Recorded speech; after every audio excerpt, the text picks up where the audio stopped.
Pessoal da torcida tricolor, estamos começando o nosso tradicional Contextualizando. Você que veio aqui já por conta do título, não é clickbait, nós vamos externar aqui as nossas preocupações em relação aos reforços que São Paulo contratou agora, Daniel Alves e Juan Fran, e também, que se estendem também para Hernanes e Pato, principalmente no ano que vem, para o Raniel, enfim, todos os investimentos que São Paulo fez e que até o momento o clube não apontou uma pista para da onde está vindo ou da onde virá o dinheiro, como é que isso vai acontecer. O Leco falou por cima da separação do social para o clube, que é um tema que a gente fala muitas vezes aqui e ainda é o vídeo fixado do canal para quem tem curiosidade sobre o tema. E eu e o Gabriel,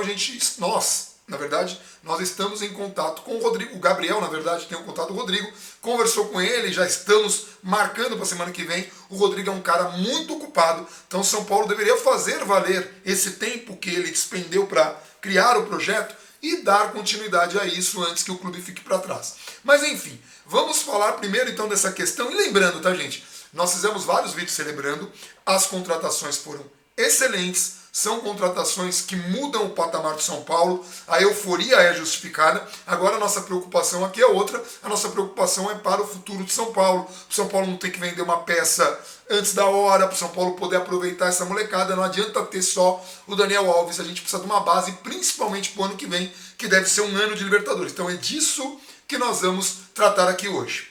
E o que vamos começar pela parte mesmo da expectativa que a galera tinha de algum anúncio no dia da festa, não, né? Teve, mas assim, da parte da torcida sim, né? Muita gente ficou, eles vão falar qual é o patrocinador.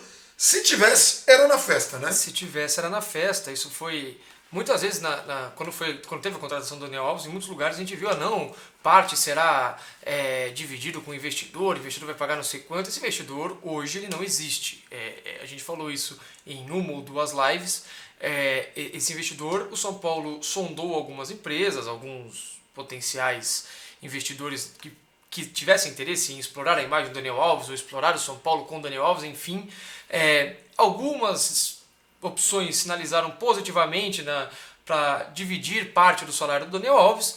Não tem nada fechado. É até natural, porque é possível que eles falassem, fecha com o cara e vem falar comigo. Então isso até, eu entendo, só que... Isso justificaria o Raí, né? Indo procurar, o Raí tá jantando, o Raí... Essa é a hora do Raí procurar, mas a gente não pode se empolgar com cada jantar que o Raí for fotografado com um grupo chinês ou com quem quer que seja. Não é hora ainda para isso. Que às vezes até atrapalha, né? Sim, e assim, uma preocupação nossa é quando esse investidor, se ele vier, quando ele vier, ele vai pagar, por exemplo, retroativo? Se a gente fechar com o cara em outubro, ele vai ajudar a gente no salário de setembro também? Porque o salário do Daniel Alves é muito caro. Cada mês que passa que a gente não tem ninguém, isso dá uma porrada grande num dinheiro que o São Paulo, sempre bom lembrar, já não tem. Né? O São Paulo, quando fez mais investimentos em 2019 do que estava planejado e quando arrecadou menos receita do que previa, o São Paulo se colocou numa situação difícil. Qual é essa situação difícil? Começou atrasando direito de imagem. Qual é essa nova situação difícil? Corre o risco de pegar novos empréstimos bancários. Os juros vão para o alto, os juros são lá no alto, e cada dinheiro que você paga em juros, você não investe no futebol. Isso pode refletir em 2020, isso pode refletir em 2021, 2022, porque você demora, às vezes, alguns anos para pagar os empréstimos bancários que você faz. Então, o São Paulo, para 2019, o São Paulo tinha planejado inicialmente um lucro no final do ano entre receitas e despesas de 3 milhões de reais apenas, empatou quase, e o cenário indica um negócio muito ruim, o cenário indica alguns passos para trás. Mas nós fortalecemos o campo, então se a gente melhorar em bilheteria, se a gente melhorar o desempenho do time, se a gente isso vai compensar. Não é assim que funciona. Não vai compensar. Como também nós já falamos, está aí o Cruzeiro para provar isso. Mas o Cruzeiro tem outros problemas. Tem. Só que antes de ter todos esses problemas, eles apostaram nisso. Investe a rodo, pode investir em grandes jogadores, em estrelas, que se o campo der resultado, a bilheteria vai, a exposição aumenta. De fato, isso tudo aumentou, só que as despesas aumentaram muito mais. E vale lembrar que o Cruzeiro é bicampeão da Copa do Brasil, que é um dos torneios que dão a maior premiação do Brasil. É um dos torneios que dá a maior premiação do Brasil. e não resolveu para o Cruzeiro. Então imagina o São Paulo que, por exemplo, em 2019 não pode ganhar a Copa do Brasil. E só recapitulando, para quem não lembra, o que o São Paulo previa nesse ano que não aconteceu? E isso num quadro em que o Raí considerava que o time estava pronto com as contratações, as boas contratações de Volpi, Hernanes e Pablo. O São Paulo, pro São Paulo, que era comandado pelo Jardine na época, o time estava pronto com esses três e o time esperava só com esses três uma outra oportunidade de mercado, nenhum investimento grande, só com esses três, o clube esperava chegar nas quartas finais de Libertadores, não chegou. E aí ele estava contando com renda, estava contando com premiação, bilheteria, tudo, e a Sul-Americana também, e o São Paulo perdeu também a Copa do Brasil. Para piorar, isso era só essas três. São Paulo esperava vender o Lucas Perry, não vendeu. São Paulo esperava vender o Arboleda, não vendeu. São Paulo esperava que o David Neres fosse negociado com algum outro clube que o São Paulo tem 30%, né? 20% do clube. Mais o mecanismo de solidariedade, que é cerca de 3%. Não é 23%, é 20% e 3%. Se você somar algum problema matemático aí, parece que tem que separar o negócio direito. Mas, enfim, então, de qualquer forma, o São Paulo contava com todas essas receitas, contava já, de modo até meio irresponsável. Você não pode ficar contando com dinheiro e gastar esse dinheiro antes de estar com esse dinheiro, mas o São Paulo, não, certeza. E aí, além disso tudo que eu falei, o São Paulo contratou jogadores, contratou o Calazans, contratou o Pato, contratou o Calazans é menos. Não, mas tudo bem, mas vem, tem salário. Mas assim, pesado mesmo, o São Paulo trouxe jogadores como Alexandre Pato, Tietê, Vitor Bueno também não foi caro, mas tudo bem, mas Alexandre Pato, Tietê, Daniel Alves e Juan Fran, eles exigem um investimento muito alto, um investimento que o São Paulo não está preparado para fazer. E aí a gente vai voltar, quando a gente fala que as receitas do São Paulo, elas deixam a desejar. Vai aumentar só o torcedor? Bem possível. Vai aumentar a bilheteria? Possível. Até quando? Não sei. Perde 2 jogos, já no terceiro já não aumenta. A galera já foge, já tem que abaixar o preço, já volta tudo que tá. Então, de novo, você está contando com algo que não é tão certo. Camisa, beleza, teve um aumento de 480% na procura da camisa. E no dia, ou seja, é um dinheiro que também você tem que levar em conta que você vai vender uma camisa por X reais, São Paulo fica com, sei lá, 10, 15%, 5%, 7%, enfim, uma porcentagem que é pequena, não é 150 reais lá, ou 250 reais que vai para São Paulo. E lembrando que vai ter um aumento no momento do anúncio, para, sei lá, outubro, já baixa um pouquinho a procura. Então não é uma receita recorrente que você vai poder ficar explorando toda hora. É só uma prova disso, né? A gente estava indo para a festa do Daniel Alves e a galera estava preocupada mais com o terceiro reforço do que com o Daniel Alves. Então a torcida está ávida por vai vir aí, vai vir. E, gente, vamos lembrar, agora a janela está fechada. Então, assim, em teoria não vem mais ninguém. Em teoria. Não pode vir. Se assim, vier, já é uma coisa muito responsável. É proibido vir porque a janela está fechada. Quem pode vir? Quem não tem contrato desde o dia do fechamento da janela. Que é o caso do Cárceres. O Cárceres está nesse caso, né? Sim. Que, se não me engano, foi quarta-feira sem ser antes de ontem, a anterior. Então, qualquer pessoa que tinha contrato na quinta-feira sem ser ontem, a última, não pode vir. Não pode vir. Não pode ser registrado. Que é o caso do Caleri, tá? Pro ano que vem. Pro ano que vem pode, só que muito difícil você fechar com alguém agora, só pro ano que vem. É difícil ter jogador fora do país com contrato que termina em dezembro, não é nada comum. Enfim, isso só pra gente esclarecer.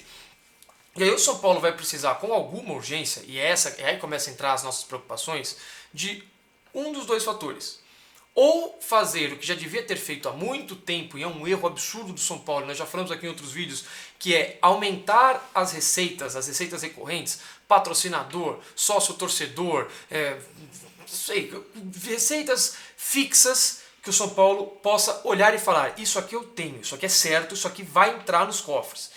Hoje o São Paulo tem uma receita muito pequena. Onde que o São Paulo ganha dinheiro? Vendendo jogador. E é bem possível que, se o São Paulo chegar em dezembro, por exemplo, e não conseguiu nenhuma inovação, não conseguiu nenhuma maneira mais criativa de você buscar esse dinheiro, que, como nós falamos aqui, muito discrepante a diferença entre o que foi planejado e o que está acontecendo. Muito discrepante. Isso vai ser inevitável vender alguém no fim do ano, ou em janeiro, ou o ano rolando no ano que vem, porque, e lembrando, se não for em dezembro, na hora de fechar o balanço, no ano que vem, quando os números aparecerem direitinho, vai ser um choque muito grande, vai ser o São Paulo dar passos atrás em relação ao que fez até agora. A gente já chegou à conclusão, isso já está por várias pessoas que conseguem fazer essa análise com muito mais qualidade, tem muito mais domínio do que a gente, isso já também era óbvio em alguns aspectos. O problema do São Paulo não é não ter dinheiro, o problema do São Paulo é não conseguir gastar bem esse dinheiro e em 2019 administrar esse dinheiro, porque se você tem, não, eu vou ter 470 milhões, tá bom, de onde vem esse dinheiro? Metade é vendendo o jogador, a outra metade é que nós vamos chegar até não sei aonde na Libertadores, outro não sei aonde na Copa do Brasil, mas vai chegar mesmo? Não, vamos chegar. Nada disso é garantido. Entendeu? São Paulo não teve nenhuma grande oferta por jogadores. Teve, primeiro, sondagem. Sim. E segundo, por jogadores que o clube se comprometeu a não vender. E que teriam um enfraquecimento muito grande no elenco se fossem mandados embora. E era o ciclo que o São Paulo está fazendo e precisa ser interrompido em algum momento. Só que ele foi interrompido num ano de grandes investimentos. Lembrando que o São Paulo ainda precisa contratar o Volpi no final do ano.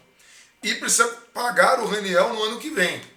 E aí a gente tem também aumento de salários de Pato e Hernanes, que o clube já jogou para frente. E o Hernanes eu acho que não, mas eu acho que o Volpi teria um reajuste se fosse negociado, porque o São Paulo disse que já amarrou um contrato com ele caso ele fosse contratado em definitivo. Eu imagino que isso signifique um reajuste salarial. Não vai dobrar o salário do Volpi, nada disso, que já é considerável. Mas um reajuste deve acontecer. Até porque é um jogador que nesse momento está se mostrando extremamente importante, está se valorizando. Se o São Paulo não comprar, não exercer o direito, vai voar a gente em cima dele. E é um jogador esse é um caso. Com uma liderança muito grande. O clube dele, porque esse é um argumento que a galera fala muito, se quisesse não teriam liberado. O clube está desesperado de volta, querendo ele de volta, porque não conseguiram substituí-lo à altura. E ele tem mercado, não só aqui como na Europa, ele tem mercado. O Volpi é um goleiro que tem mercado.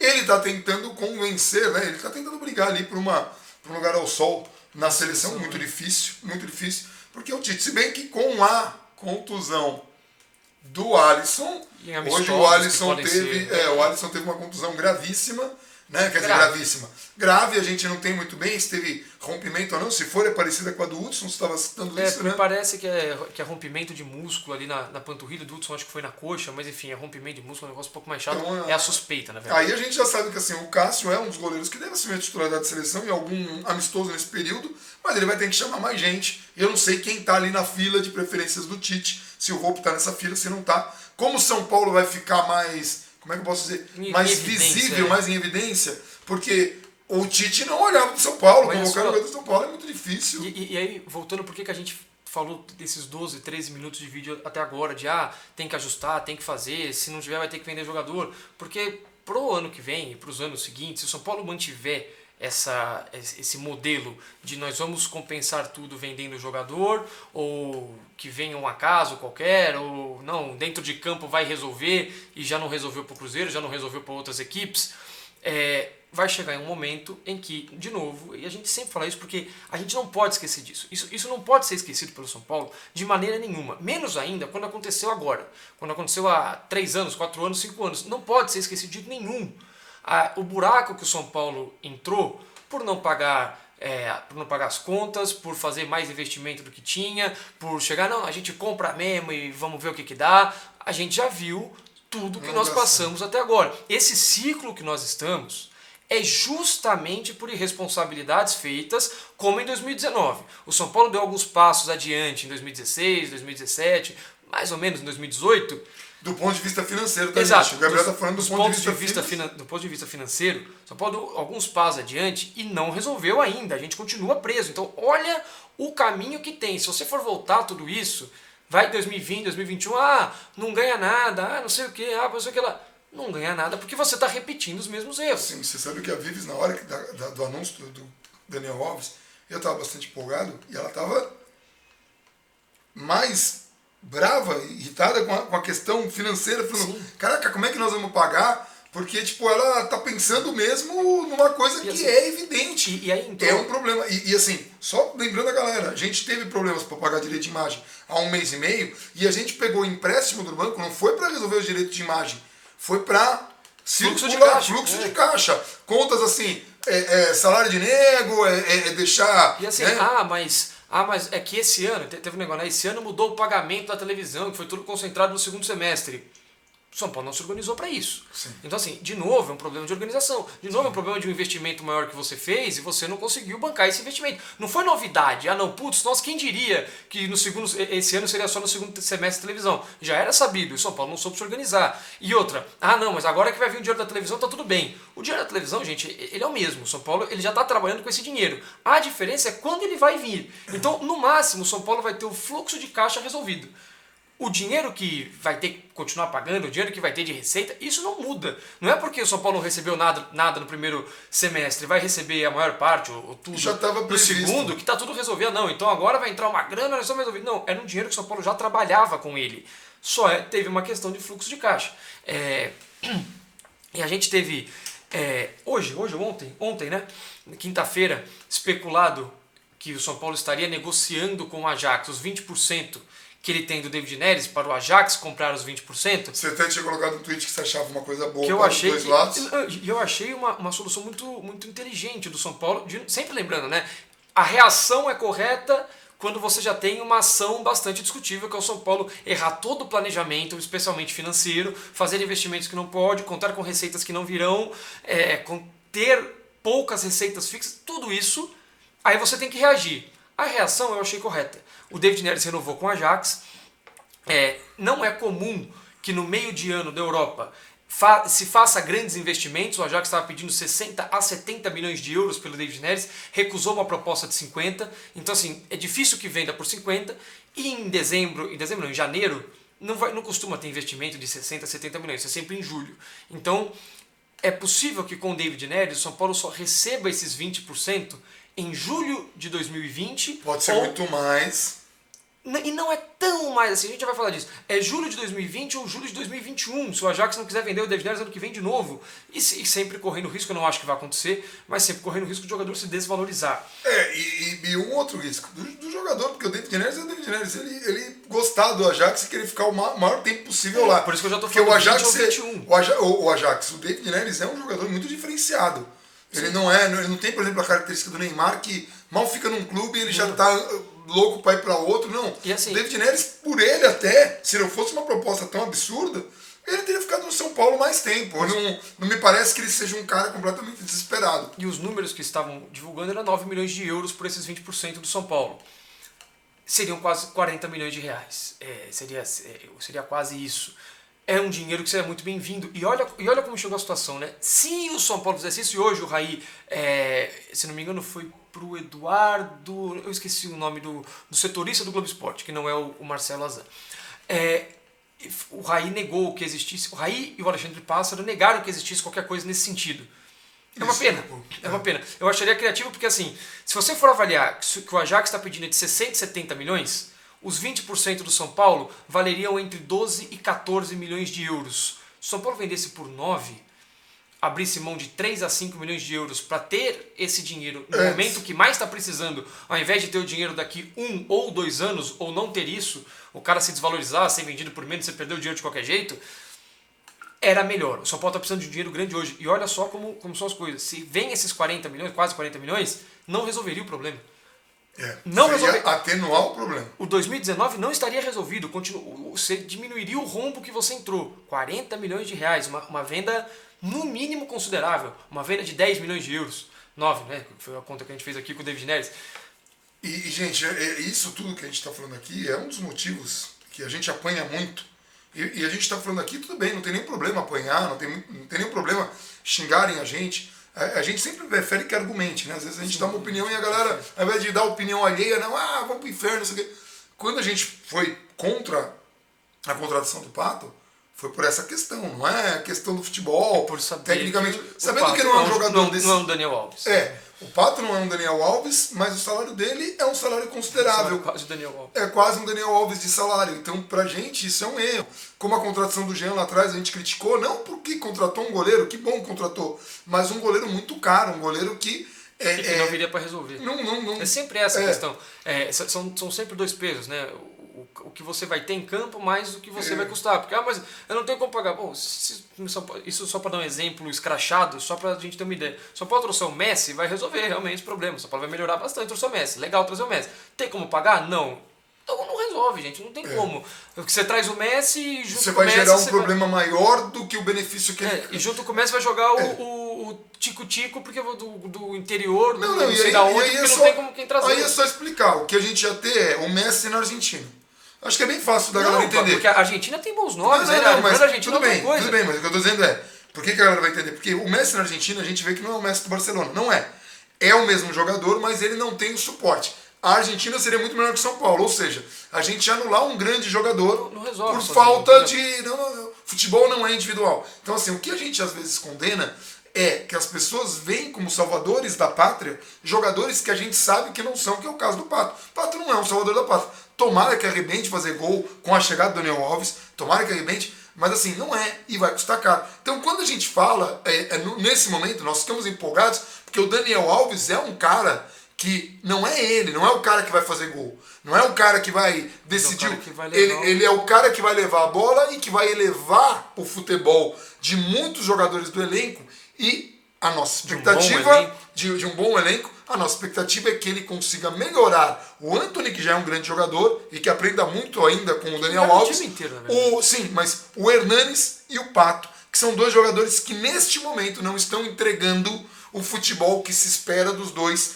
A gente espera que o Daniel Alves consiga corrigir isso. E o Juanfran, a gente vai fazer uma live sobre isso, uma live não, contextualizando, provavelmente na próxima sexta, com as opções. Com as opções que a gente tem com o Juanfran e o Daniel Alves, observando também o que o Cuca vai fazer. Esse é só para a gente deixar claro quais são as preocupações em relação a isso, quais são as consequências que o São Paulo pode sofrer se não resolver essas preocupações, essas pendências, viraram pendências, e que a gente vai precisar ficar atento também ao extracampo, ao que o São Paulo, a como o São Paulo vai buscar soluções, como vai explorar a imagem do Daniel Alves, isso realmente, o quanto que vai se pagar do Daniel Alves, lembrando que passou a ser um problema só do Daniel Alves. O Daniel Alves foi um agravante em termos financeiros. O São Paulo já estava muito atrás para tudo que se planejou em 2019. E a gente nunca pode, vou repetir isso, a gente nunca pode esquecer os erros que nós cometemos no passado recente e que nos levaram até agora e que nos levaram a anos específicos de 2013, 2017, em que quase manchou a história do clube, que quase colocou o clube num buraco absurdo. De queda de divisão. E a gente não pode repetir isso, a gente não pode deixar isso acontecer. Então assim, junto com o Daniel Alves, junto com a empolgação do Daniel Alves, vem toda uma fiscalização, uma cobrança, uma atenção maior às maneiras e os mecanismos que o clube vai achar para suprir os erros financeiros que fez, especialmente no ano de 2019. E lembrando que assim como acontece com o Pato, assim como acontece com o Hernanes, assim como acontece com o Thiago Volpi, Daniel Alves vai ser um dos caras que a gente vai cobrar muito quando ele estiver jogando, quando ele tiver condição. É um cara para se cobrar. A gente precisa que ele entregue porque o investimento é alto. Tá? Então assim, não é, vocês não queriam que viesse, a gente queria que viesse muito. Sim, mas a ideia é essa. Em relação ao clássico de amanhã, vamos estar no posto da Jorge João Saad, para quem quiser encontrar a gente, lembrando que é o mesmo São Paulo. Então, se amanhã acontecer um resultado ruim, eu espero que não, eu espero que o São Paulo consiga ter tido uma evolução nesse período que teve aí para treinar. 15 dias. É outro, 15 dias. São Paulo teve praticamente uma intertemporada. Que o São Paulo consiga fazer o melhor jogo possível. Mas se acontecer, não é para desanimar. O Santos está jogando, o Santos está em outro nível, porque tem um treinador que é fora de série, que é o São Paulo. O treinador que, para mim, no Brasil hoje, que atua no Brasil, ele está muito à frente dos demais. Não quer dizer que o Cuca não seja bom, não possa fazer um bom trabalho depois. Dá para entender. Dá para entender. Hoje, não dá para comparar. Hoje é o cara que está fazendo o melhor trabalho. Tá bom? É isso. Certo? Então, já estamos tensos com o clássico. Passem aí um grande fim de semana, já se preparem, se alimentem direito. De vídeo, velho. É isso, então tá bom. Um abração para todo mundo e vamos São Paulo.